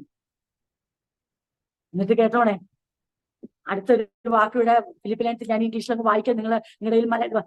And died a criminal's death on a cross. Yeshu എങ്ങനെയാ മരിച്ചത്? ക്രിമിനൽസിന്റെ കൂടെ. ക്രിമിനൽസ്, കുറ്റവാളികൾ, കൊടും കുറ്റവാളികൾക്ക് കൊടുക്കുന്ന മരണശിക്ഷ അനുഭവിക്കുന്ന ദാരിദ്ര്യത്തിലേക്ക് യേശു താണിറങ്ങി വന്നു. ഇവിടെ പലരും ക്രിസ്മസിന്റെ സമയമാകുമ്പോൾ പുൽക്കൂട് തയ്യാറാക്കി അതിനകത്ത് കൊച്ചു കൊച്ചു കാര്യങ്ങളൊക്കെ വെച്ച് ഏതാണ്ട് വലിയ സംഭവമാണെന്ന് കരുതുമ്പോൾ തെറ്റിദ്ധരിക്കരുത്. അവന്റെ ദാരിദ്ര്യത്തെ അവിടെ ഒതുക്കിക്കളയരുത്. ഒരു പുൽക്കൂട്ടിൽ ജനിച്ചെന്നുള്ള ഒരു ദാരിദ്ര്യം മാത്രം യേശുവിന്റെ മേൽ വെച്ച് കെട്ടിയിട്ട് അവന്റെ യഥാർത്ഥ ദാരിദ്ര്യം മനസ്സിലാക്കാതെ പോയാൽ നമ്മൾ സമ്പന്നനായി തീരത്തില്ല. അവന്റെ യഥാർത്ഥ ദാരിദ്ര്യം എന്തെന്ന് ചോദിച്ചാൽ, ആജ്ഞാപിച്ചുകൊണ്ടിരുന്നവൻ, കൽപ്പിച്ചുകൊണ്ടിരുന്നവൻ ഇപ്പൊ അനുസരിക്കാൻ തയ്യാറാകുന്നു. സൃഷ്ടിച്ചവൻ ഇപ്പോൾ സൃഷ്ടികളുടെ നടുവിൽ നിന്നുകൊണ്ട് റിജക്ഷൻ അനുഭവിക്കുന്നു. താൻ സൃഷ്ടിച്ച നമ്മൾ യോഹന്നാൻ സുവിശേഷത്തിൽ വായിച്ച പോലെ അവൻ സൃഷ്ടിച്ച ലോകത്തിലേക്ക് അവൻ വന്നു. പക്ഷെ ലോകമോ അവനെ അറിഞ്ഞില്ല. സ്വന്തത്തിലേക്ക് അവൻ വന്നു, സ്വന്തക്കാരോ അവരെ തള്ളിക്കളഞ്ഞു. He experienced the poverty. അവൻ ദാരിദ്ര്യം അറിഞ്ഞു. അവൻ ഒരിക്കലും അത് അറിഞ്ഞിട്ടില്ല. കാരണം അവൻ തള്ളിയിട്ടേ ഉള്ളൂ, അവൻ കൽപ്പിച്ചിട്ടേ ഉള്ളൂ, അവൻ ഉളവാക്കിയിട്ടേ ഉള്ളൂ. അവൻ റിജക്ഷൻ അറിഞ്ഞിട്ടില്ല. പക്ഷേ യേശുവിന്റെ ദാരിദ്ര്യം ആരംഭിച്ചു. അവന്റെ ജനനത്തിൽ പുൽക്കൂട്ടിൽ ജനിച്ചത് മാത്രമായി ഒരിക്കലും കാണരുത്. അതല്ല അവന്റെ ദാരിദ്ര്യം. പിന്നെയോ അവനെടുത്ത ഫോം അവന്റെ ദാരിദ്ര്യമാണ്. അവന്റെ ഒബീഡിയൻസ്, അവന്റെ സമർപ്പണം, വിധേയത്വം, ഇതൊന്നും ദൈവത്വത്തിന് ചേർന്നതല്ല. ദൈവത്വം അവന്റെ ഡിവൈൻ പ്രിവിലേജസ്. താറാവുകൾ ആരാധിക്കുമ്പോൾ 2 കൊണ്ട് മുഖം മൂടി, 2 കൊണ്ട് പാദം മൂടി, 2 കൊണ്ട് പറന്നുകൊണ്ട് നീ പരിശുദ്ധനെന്ന് ആരാധിക്കുന്ന, ആർക്കും നേർക്ക് നേരെ നോക്കാൻ കഴിയാത്ത തേജസ്സിന്റെ പ്രഭാ തത്വത്തിന്റെ മുദ്ര, exact representation of God's glory ആയവൻ മാനുഷിക ഭൂമിയിലേക്ക് വരുമ്പോൾ നമുക്കറിയാം, താബോർ മലയിൽ വെച്ച്, മറിയുവ മലയിൽ വെച്ച് എന്ത് സംഭവിക്കുക? അവനൊന്ന് ട്രാൻസ്ഫിഗറേഷൻ നടന്നു. ഒന്ന് രൂപാന്തരപ്പെട്ടപ്പോഴത്തേക്ക് അവസ്ഥകൾ മാറി. ഒരലക്കുകാരന് വെളുപ്പിക്കാൻ കഴിയാത്ത സൂര്യനെ വെല്ലുന്ന തിളക്കത്തോടുകൂടിയുള്ള വസ്ത്രം ധരിച്ചവനായി ശിഷ്യന്മാർ അവനെ കണ്ടു.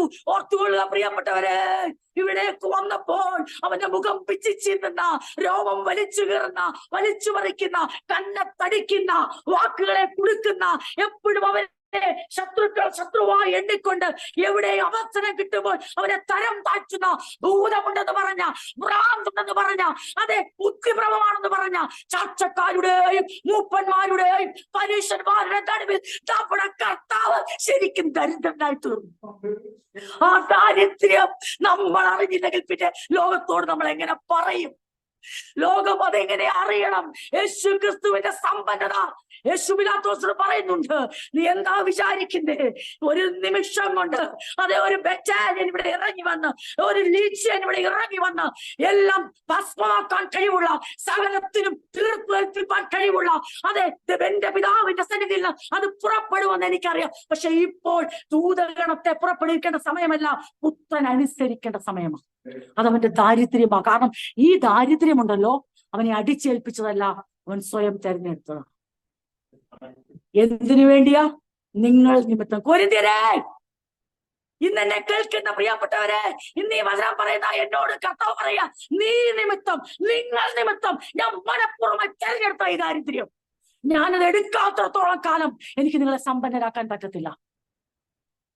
രാത്രി നമ്മുടെ ദൈവവചന ചിന്തകളിലേക്ക് ഇപ്രകാരം ദൈവം നമ്മളെ കടത്തിവിടുമ്പോൾ ആത്മാർത്ഥമായി ഞാൻ വിളിച്ചു പറയട്ടെ, ദൈവവചനങ്ങളെ കോട്ടിക്കളയുന്ന ഒരു കാലത്ത് നമ്മൾ ജീവിക്കുമ്പോൾ എന്ത് കണ്ടാൽ സമ്പന്നത ഒരു വാക്ക് കേട്ടാൽ, ദാരിദ്ര്യം എന്ന വാക്ക് കേട്ടാൽ അതിന് ലിറ്ററലി അതിനെ അക്ഷരാർത്ഥത്തിൽ ചിന്തിക്കാൻ ആഗ്രഹിക്കുന്ന തലമുറയുടെ നടുവിൽ സമ്പന്നത കൊണ്ട് തലയ്ക്ക് ഭ്രാന്ത് പിടിച്ച, ഭൗതികം കൊണ്ട് തലയ്ക്ക് ഭ്രാന്ത് പിടിച്ച, ആകുലത കൊണ്ട് തലയ്ക്ക് ഭ്രാന്ത് പിടിച്ച, സഭ പോലും മലിനപ്പെട്ട് സഭയ്ക്കകത്തും അതേ മനുഷ്യന്റെ ആവശ്യങ്ങളെ ചൂഷണം ചെയ്ത് സമ്പന്നരാകാൻ കൊതിക്കുന്ന ദ്രവ്യാഗ്രഹികളായി തീരുന്ന ഒരു സമൂഹമായി ദൈവസഭ പോലും ദൈവമക്കൾ പോലും വഞ്ചിക്കപ്പെട്ട് വൃതന്മാരെ പോലും തെറ്റിച്ചുകൊണ്ടിരിക്കുമ്പോൾ ദൈവസഭ ഉണരട്ടെ. നമുക്ക് വിളിച്ചു പറയാം, ഞങ്ങൾ സമ്പന്നരാകാനല്ല, ഞങ്ങളെ സമ്പന്നരാക്കിയതിനായി ഞങ്ങൾ ദൈവത്തെ സ്തുതിക്കുന്നു. അതിനുവേണ്ടി ഞങ്ങളുടെ ദാരിദ്ര്യമല്ല, മറിച്ച് ഞങ്ങൾ ദാരിദ്ര്യത്തിൽ നിന്ന് സമ്പന്നതയിലേക്കല്ല, അല്ലെങ്കിൽ ഞങ്ങളുടെ ഭൗതിക ദാരിദ്ര്യത്തിൽ നിന്ന് ഭൗതിക സമ്പന്നതയല്ല, പിന്നെയോ യേശു ക്രിസ്തുവിന്റെ ദാരിദ്ര്യത്തിൽ നിന്ന് ഞങ്ങളെ വീണ്ടെടുപ്പിന്റെ സമ്പന്നതയിലേക്ക് പിതാവായ ദൈവം കൊണ്ടുവന്നിരിക്കുന്നു. നമ്മുടെ കർത്താവായ യേശു ക്രിസ്തു സമ്പന്നനായിരുന്നിട്ടും എന്റെ പ്രിയരെ ഒന്ന് ചിന്തിച്ചേ. രക്ഷിക്കപ്പെട്ട് കഴിഞ്ഞ് പലപ്പോഴും നമ്മളൊക്കെ പരാമർശിക്കുന്ന ചില വാക്കുകളാ, നമുക്ക് എന്തെങ്കിലുമൊക്കെ ഉണ്ടെങ്കിൽ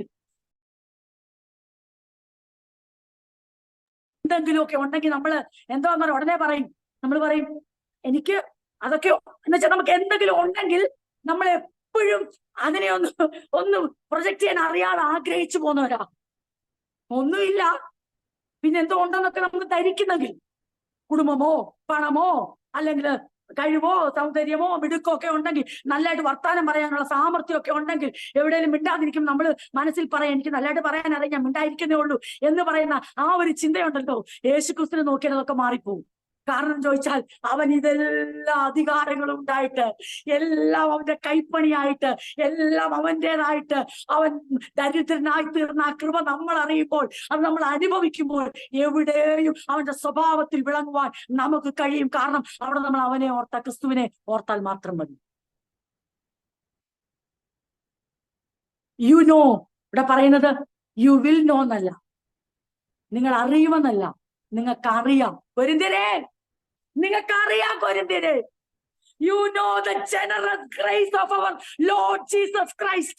നിങ്ങൾക്കറിയാം യേശു ക്രിസ്തുവിന്റെ ഔദാര്യമായ കൃപ, അളവില്ലാതെ ഒഴുകിയ സ്നേഹം എന്തെന്ന് നിങ്ങൾക്കറിയാം. Was rich,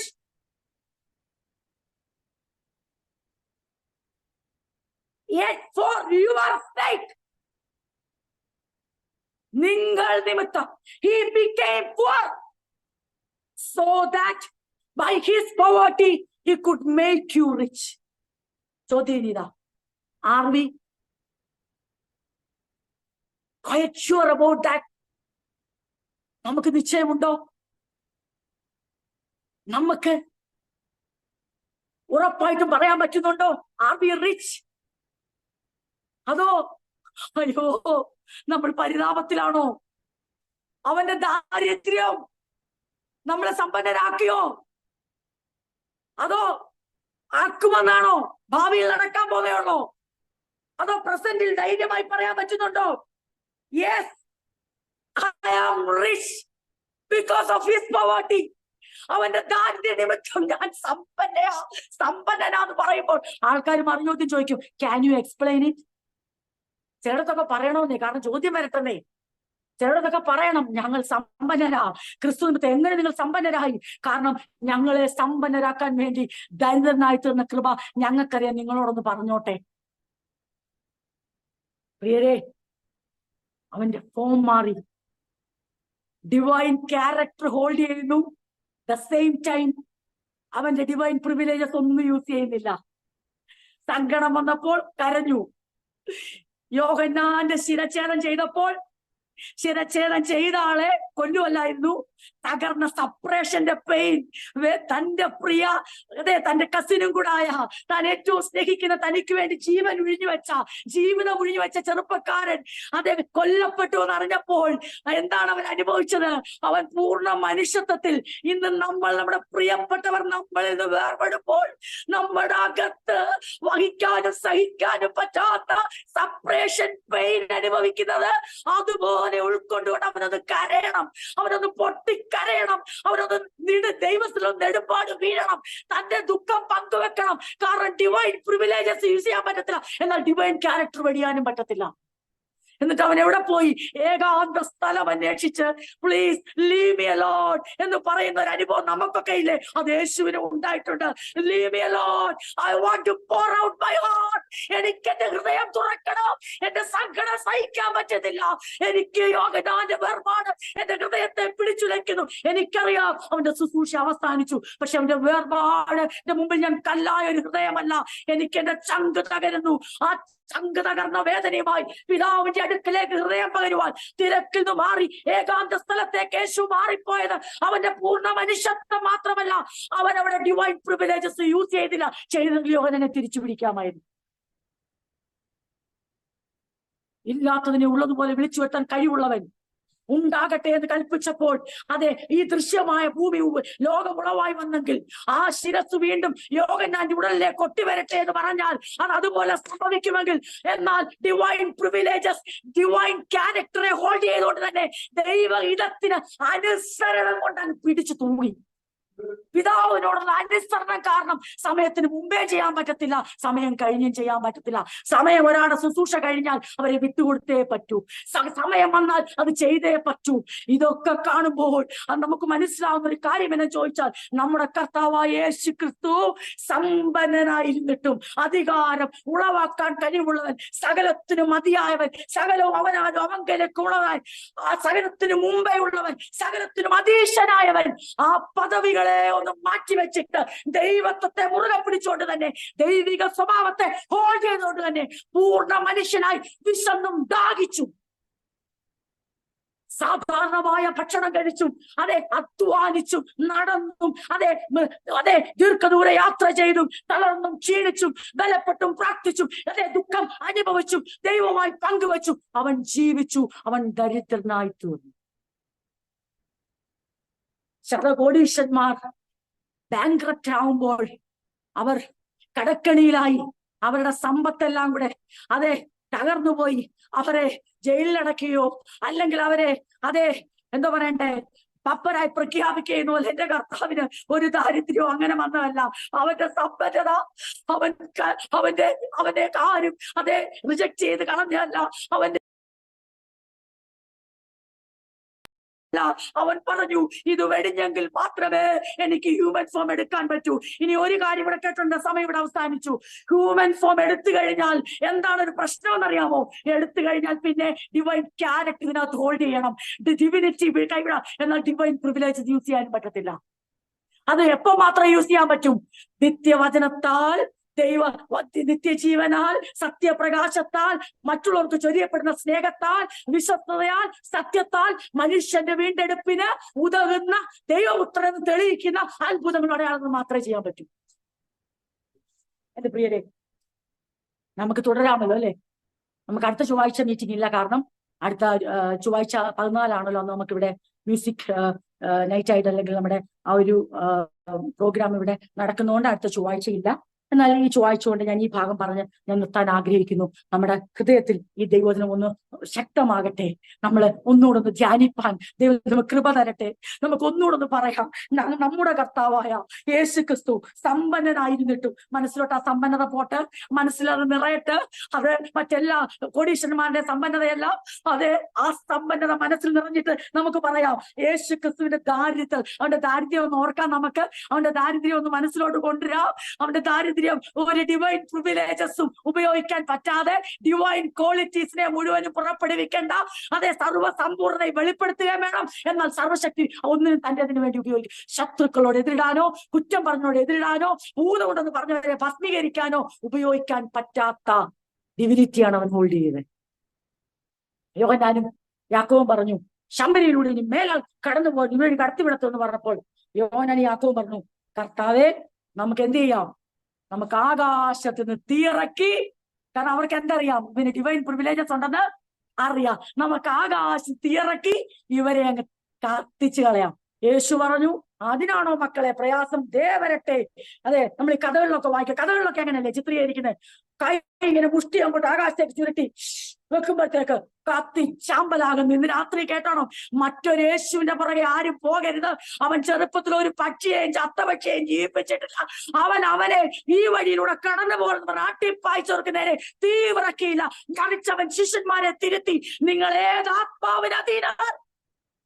കാരണം ഡിവൈൻ പ്രിവിലേജസിന് വേണ്ടി ശിഷ്യന്മാർ ദാഹിച്ചപ്പോൾ യേശു ഡിവൈൻ ക്യാരക്ടറിനെ പുറപ്പെടുവിച്ചു.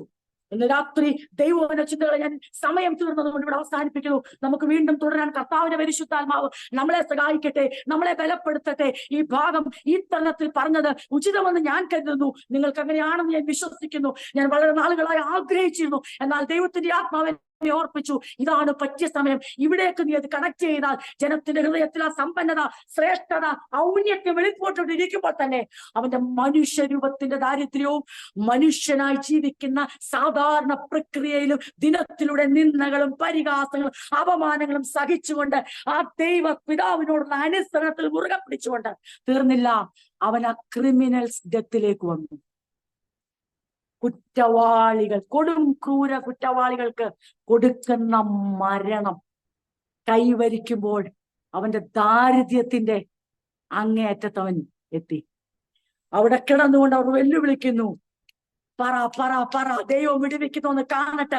അങ്ങനെ നീ കല്ലിനെ അപ്പമായി തീരാൻ പറഞ്ഞ അതേ പിശാചിന്റെ വെല്ലുവിളി അന്ന് ശുശ്രൂഷയുടെ ആരംഭത്തിൽ ആരംഭിച്ചത്, അവന്റെ മാനുഷിക ശുശ്രൂഷയുടെ അവസാന നിമിഷത്തിലും അതേ ക്രൂശിന്റെ കീഴിൽ ഒരു ശബ്ദം കേട്ടു, നീ ദൈവത്തിനെങ്കിൽ താഴേക്ക് ഇറങ്ങി വാ.